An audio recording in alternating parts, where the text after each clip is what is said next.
Hola, hola chicos y chicas y bienvenidos a un nuevo vídeo de Biología y Geología de primero de la ESO. Vamos a continuar con nuestro estudio de los microorganismos y vamos a adentrarnos en un maravilloso reino denominado reino fungi o también conocido como el reino de los hongos. Bueno, ¿y qué características comunes tienen todos estos hongos? Bueno, pues la primera característica común es que están formados por células eucariotas, ¿vale? Bien pueden estar formados por una única célula y ser unicelulares, como, perdón, es el caso de esta levadura de aquí, que se me escapaba, o también pueden estar formados por muchas células, ¿vale? Y se les denomina pluricelulares. Estas células además presentan una pared celular muy parecida a la de las plantas en cuanto a forma, pero en cuanto a composición es un poquito diferente, ya que están formados por diferentes sustancias, en especial una que se denomina quitina. ¿Vale? Y aunque existen hongos pluricelulares, como también ocurría con las algas en el apartado anterior, estos hongos pluricelulares no forman verdaderos tejidos. Lo que forman, como vamos a ver aquí, son unos pequeños tubos, ¿vale? Que se denominan hifas. Y que cuando estas hifas se entrelazan entre sí, formando una especie como de red, forman lo que se llama el micelio del hongo. Muy bien, pues empecemos con las funciones vitales de los hongos. Algo que se me había olvidado mencionar en las características comunes de todos los hongos y que es muy importante es que son organismos heterótrofos, es decir, no son capaces de producir su propio alimento. Sin embargo, necesitan arrebatárselo o tomarlo de otros organismos vivos, ¿no? Tenemos, dependiendo de cómo obtienen ese alimento de estos organismos vivos, tenemos tres tipos: simbióticos, saprófitos y parásitos. Los saprófitos, bueno, pues ya lo sabemos, se alimentan sobre todo de materia orgánica en descomposición, restos vegetales, alimentos, cadáveres de animales, restos de comida, también lo podemos ver en alguna ocasión. Luego tenemos los parásitos, que son los que viven a costa de otros seres vivos. A veces viven en su interior o sobre él y se alimentan de él provocándole enfermedades, ¿no? Aquí tenemos, por ejemplo, el pie de atleta que le ocurre a los seres humanos, ¿no? Y también tenemos hongos simbióticos. Estos básicamente se asocian con otros seres vivos y lo que hacen es establecer una relación de beneficio mutuo. Es decir, por ejemplo, cuando un hongo se asocia con un alga, forma un organismo que se llama líquen, que aquí tenemos las imágenes, ¿no? El líquen este sobre una roca. Aquí podemos ver un líquen por dentro, ¿no? Y podemos ver cómo tiene dos capas de hongo y una capa de alga. ¿Qué beneficio obtiene el alga en esta simbiosis? Bueno, pues aquí está el alga bastante protegida y permite que este alga tenga bastante humedad y pueda vivir encima de una roca, cosa que normalmente no podría hacer, necesitaría un charco o una cantidad de agua mayor. Pues el hongo le va a proporcionar esa humedad para que pueda vivir en esta región. Y a su vez el alga le va a proporcionar nutrientes al hongo para que se pueda alimentar. De manera que, bueno, pues es una relación de simbiosis. Otros ejemplos, por ejemplo, son las micorrizas, en la que los hongos se asocian con raíces de algunas plantas y ambos se proporcionan nutrientes. ¿Vale? En cuanto a la función de relación, ya hemos dicho que pueden vivir en tres sitios, básicamente. El más común es en lugares con humedad, poca luz y temperatura moderada, ¿vale? Y en esta ocasión pues suelen responder a estímulos, ¿no?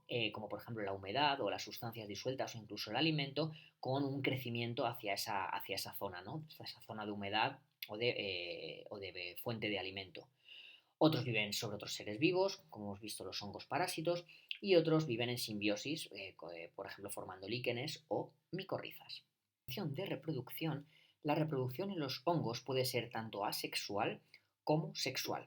Para los hongos unicelulares está reservada la reproducción asexual con una fisión binaria y con una gemación, que es básicamente como una fisión binaria, pero en este caso las dos células hijas no tienen el mismo tamaño, sino que la célula madre presenta un tamaño superior.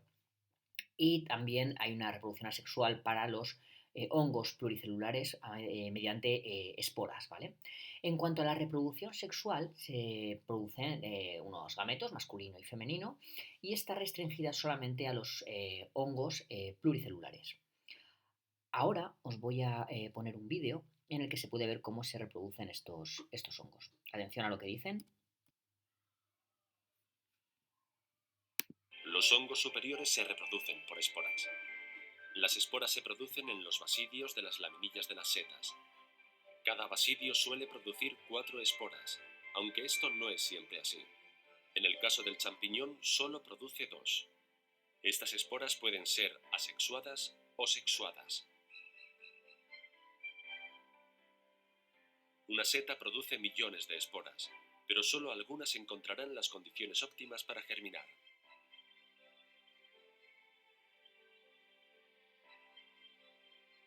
Por uno de los extremos de la espora empiezan a crecer unas estructuras tubulares que se irán desarrollando. Son los micelios primarios. Cuando una de estas estructuras encuentra otras producidas por una espora de signo contrario, dan origen a los micelios secundarios, que son los que finalmente darán origen a las setas. Estas empiezan a crecer adoptando la forma característica de cada una de ellas. Cuando alcanzan el pleno desarrollo, volverán a lanzar esporas antes de marchitarse y morir, cerrando así el ciclo y garantizando la supervivencia de la especie.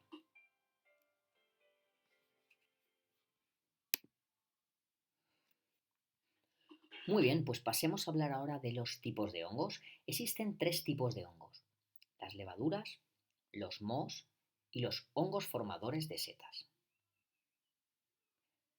Las levaduras son hongos unicelulares y tienen forma esférica, es decir, son redonditas. Además, se reproducen asexualmente por gemación. ¿Os acordáis que antes os he dicho la reproducción por gemación en el que era parecida a la bipartición? Mirad aquí, esta se está dividiendo en dos, pero la célula hija, ¿no? O la levadura hija es mucho más pequeña que la madre. Esta estaría reproduciéndose y esta también, ¿vale? Algo bastante importante de las levaduras es que realizan un proceso metabólico que se denomina fermentación, ¿vale? Y lo utilizan para obtener energía.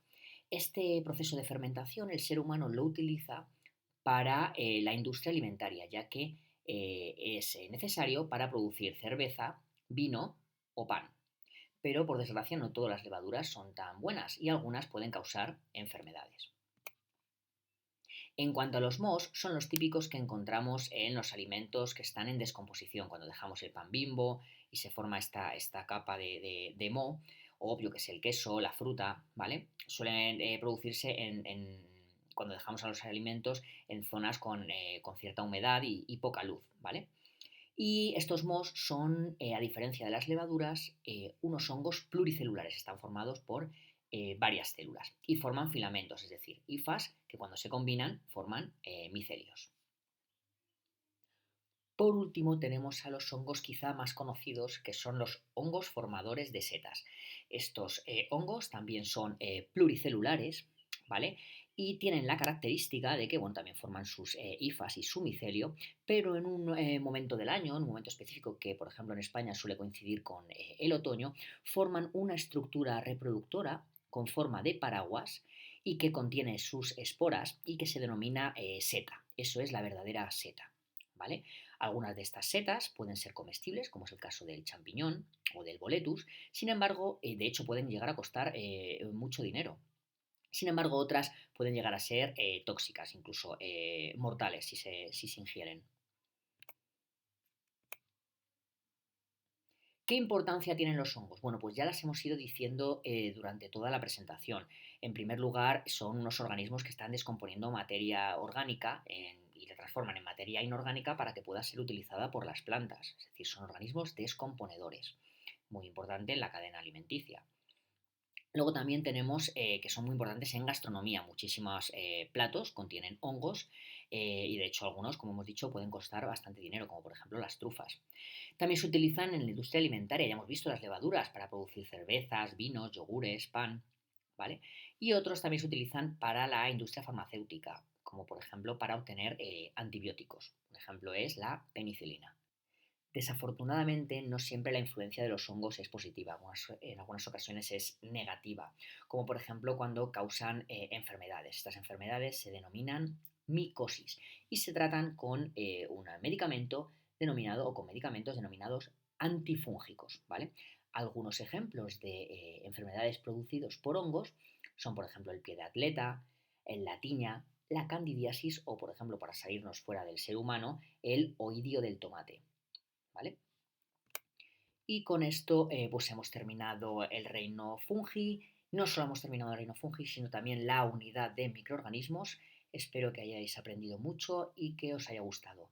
Muchísimas gracias por vuestra atención y nos vemos en el siguiente vídeo.